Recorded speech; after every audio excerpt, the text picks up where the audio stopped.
வணக்கம். இப்போ நம்ம இருக்க இடம் பார்த்திங்கன்னா சென்னை மேடவாக்கம் ரவி ஸ்ட்ரீட்டில் தாங்க இருக்கோம். இங்கே பார்த்திங்கன்னா நம்மளுக்கு 2 BHK அப்பார்ட்மெண்ட் ஒன்று ரீசேல்ஸ்க்கு வந்திருக்குங்க. இந்த பில்டிங் கட்டி 12 இயர்ஸ் கம்ப்ளீட் ஆகிருக்குங்க. இதில் கவர்டு கார் பார்க்கிங்கும் அவைலபிளாக இருக்குங்க.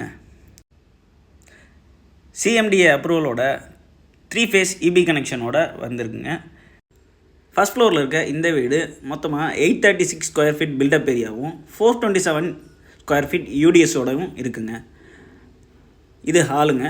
ஹால்லேருந்து ஒரு பெட்ரூம் கனெக்ட் ஆகுது. அந்த பெட்ரூமில் பார்த்திங்கன்னா உங்களுக்கு அட்டாச் பாத்ரூமும் தனியாக வெளியே ஒரு காமன் பாத்ரூமும் இருக்குங்க. அட்டாச் பாத்ரூம் வெஸ்டர்ன் பாத்ரூமாகவும் காமன் பாத்ரூம் இந்தியன் டாய்லெட்டும் வச்சு கொடுத்துருக்காங்க. அது மட்டும் இல்லாமல் வாஷிங் மிஷின் வைக்கிறதுக்காக கிச்சன்லேருந்து செப்பரேட்டாக ஒரு சர்வீஸ் ஏரியா கனெக்ட் பண்ணி தனியாக கொடுத்துருக்காங்க. இந்த ஃப்ளாட்டோட கோட்டிங் ப்ரைஸ் பார்த்திங்கன்னா 39 lakhsங்க. இதை பற்றின வேறு எதுவும் ஃபர்தர் டீட்டெயில் வேணும்னா ஸ்க்ரீனில் தெரியுற நம்பரை கான்டாக்ட் பண்ணுங்கள். தேங்க்யூ.